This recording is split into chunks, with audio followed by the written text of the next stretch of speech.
안녕하세요. 2020년에 합격한 37기 관세사 차지영입니다. 안녕하세요. 2020년에 관세사 시험에 합격한 37기 관세사 윤미진입니다. 나이를 보니까 졸업하고 거의 바로 공부를 한 것 같은데 어떻게 관세사 시험을 알게 됐고 관세사를 해야겠다고 결심한 이유가 무엇이었나요? 저는 제 전공이 무역 전공이었는데 그러다 보니 자연스럽게 관세사라는 직업을 알 수 있었고요. 그저 무역학을 전공하는 학생으로서 전문가가 되고 싶다는 열망이 있기도 했었고, 결정적인 계기는 제가 3학년 때 제 2차 과목인 상품학 수업을 학교에서 들었는데 되게 흥미롭고 제일 잘 맞아서 빨리 시험에 도전해야겠다라는 다짐으로 도전하게 되었습니다. 네, 저는 대학교 3학년 때 중국으로 유학을 한번 간 적이 있는데 상해에서 1년 동안 교환학생으로 있다가 처음으로 무역에 관심을 갖게 되어서 귀국을 한 후에 무역 관련 공부를 하려고 시작을 하였습니다. 그때 가장 처음으로 접했던 시험이 원산지 관리사 시험이었는데 과목이나 내용이나 공부 자체가 저한테 너무 잘 맞았고 고민을 하다가 이제 더 공부를 하고 싶어서 관세사 시험을 준비를 하게 되었습니다. 이유에 대해 목표를 하셨는데 그 이유와 확신이 있었나요? 일단 시험은 최대한 빨리 합격하는 게 모든 수험생의 목표일 거고 저도 가능한 빨리 합격을 하고 싶어서 처음에는 이유예보다 생동차로 합격하겠다는 이제 그런 생각으로 공부를 하고 이제 첫 시험에서 떨어지고 2년 차로는 꼭 합격하겠다는 생각으로 공부를 했습니다. 저는 처음에 3동차를 목표로 했었는데요. 2차 과목 공부를 하다 보니까 도저히 3년은 못 버틸 것 같아서 최대한 빨리 합격하자 이런 마음을 먹게 되었고요. 처음에 확신은 없었습니다. 왜냐하면 저 외에도 다른 분들이 워낙 실력이 출중하신 분들이 많기도 했었고 확신이 없었지만 모의고사를 통해서 제 실력을 확인한 뒤에 확신을 조금 갖게 되었습니다. 관세법 2차의 경우에 유기적으로 연결하여 공부하는 것을 추천하였는데 그 이유랑 방법은 무엇이었나요? 2020년 관세법 시험 유형을 보시면 아시겠지만 이전의 유형과 매우 다른 양상을 보이는 것을 알 수 있습니다. 예를 들어 2019년까지의 대부분의 기출 유형은 종합보세구역이란 이런 식으로 해서 적어야 할 질문지까지 줬었거든요. 근데 작년 시험 문제를 보시면 아시겠지만 채권 확보의 수단으로서 가산세 사유 10가지, 면제 사유 5가지 이런 식으로 유형이 매우 달라진 것을 알 수 있습니다. 저는 이때까지 관세법은 그냥 때려 박으면 어느 정도 점수가 나왔기 때문에 그냥 해당 조항만 열심히 외웠지 이렇게 유기적으로 연계해서 공부를 잘 안 했거든요. 그래서 조금 당황을 했기도 하였고 그래서 저는 유기적으로 연계해서 공부하는 걸 추천드립니다. 예를 들어 수출이라는 단어가 있으면 수출과 관련된 법조항을 한 군데 모아서 공부를 하시면 좀 더 연계해서 공부하실 수 있을 거라 생각됩니다. 관세법을 전략 과목으로 생각할 정도로 모의고사에서 성적이 좋았지만 실제 시험에서는 생각보다 점수가 잘 안 나왔는데 이유가 뭡니까? 일단 작년 시험이 아무래도 평소랑은 유형 자체가 너무 달라서 저는 처음에 시험지를 받으면 1번부터 6번까지 어떤 문제가 나왔는지 확인을 하는데 6문제를 딱 보고 쓸 수 있는 문제가 거의 한 3문제 정도도 없더라고요. 그래서 거기서 너무 긴장이 많이 되었고 일단은 1번 문제 50점짜리가 시간이 오래 걸릴 것 같아서 2번 문제부터 풀었는데 결론적으로는 시간도 부족했고 또 마지막에 50점 문제에서 시간 배분을 잘못해서 채권 확보 수단을 거의 적지 못했습니다. 그래서 전략 과목이었고 모의고사에서 항상 상위권 등수가 나올 정도로 성적이 좋았는데 시험장에서의 상황에 따라서 또 전략 과목이 취약 과목이 되었던 것 같습니다.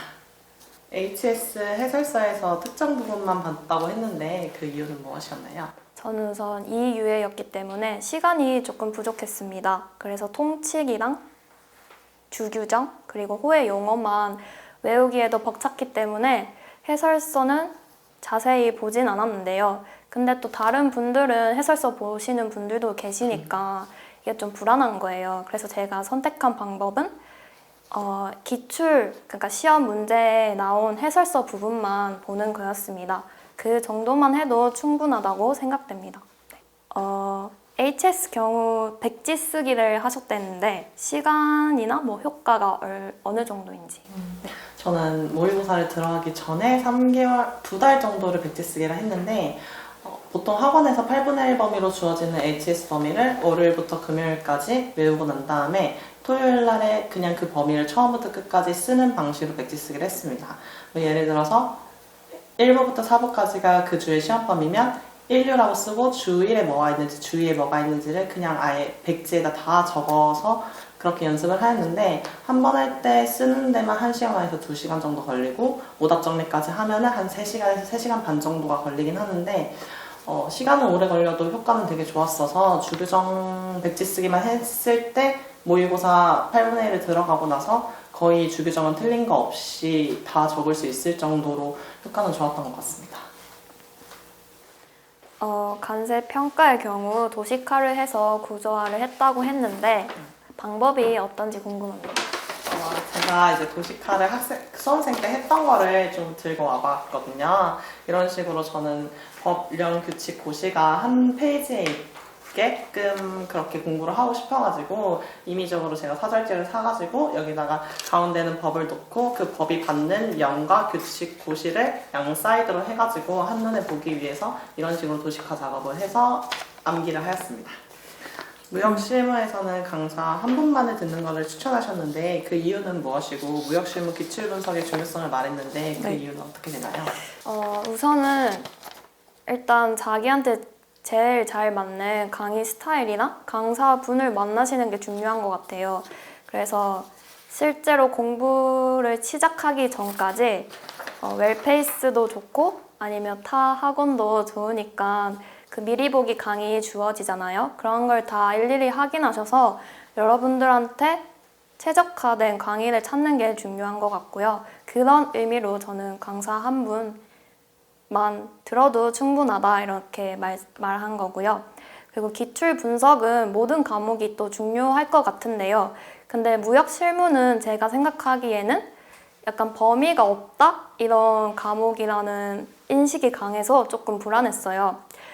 근데 이러한 불안감을 극복할 수 있는 힘은 그 기출 유형을 살펴보시면 알겠지만 뭔가 비슷한 문제가 계속 출제되고 있다는 느낌이 있거든요.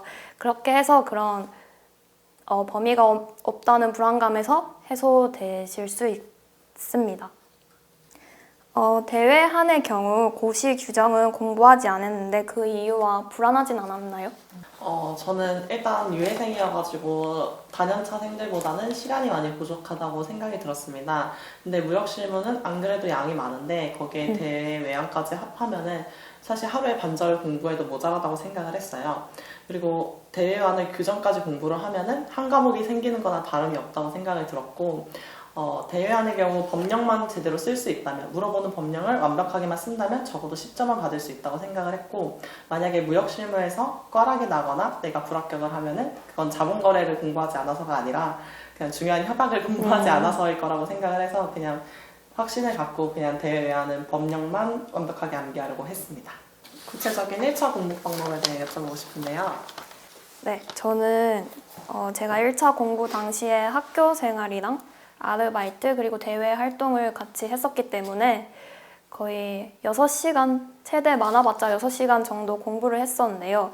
그래서 좀 더 전략적으로 공부를 했던 것 같습니다. 구체적으로 말하면 우선 간세법은 도식화를 하면서 법의 체계를 파악하려고 노력을 했었고 그리고 1차 시험 유형을 살펴보시면 알겠지만 뭐 대통령령이냐 아니면 기획재정부령이냐 이런 식으로 세세한 부분에서 나오기 때문에 이런 부분을 캐치하셔서 하시면 좋을 것 같습니다. 그리고 무역 영어는요. 영어 원문이 나오기 때문에 최대한 원문을 많이 읽는 것을 추천드립니다. 똑같이는 아니더라도 최대한 이 영어 구절이 나왔을 때 이거 내가 봤던 거다? 이 수준까지 공부를 하신다면 좋은 점수를 얻을 수 있을 것 같고요. 그리고 원문도 중요하지만 이론 부분도 나오기 때문에 이론 부분도 놓치지 않고 꼼꼼히 챙겨서 공부하시는 것을 추천드립니다. 그리고 내국세법은요, 저는 전공이 무역이라서 그런지 관세법이랑 무역영어는 조금 수월하게 공부를 했었는데요. 그래서 좀 용어나 이런 게 너무 어려웠습니다. 그래서 저는 기본 인강을 3회독 정도 더 돌리면서 기초를 최대한 다졌고요. 문제 풀이를 할 때 좀 문제에 대한 감을 잡았습니다. 그리고 회계학은요, 진짜 이것만 지키면 과락은 안 날 것 같은데요. 매일매일 꾸준히 하시는 것을 추천드립니다.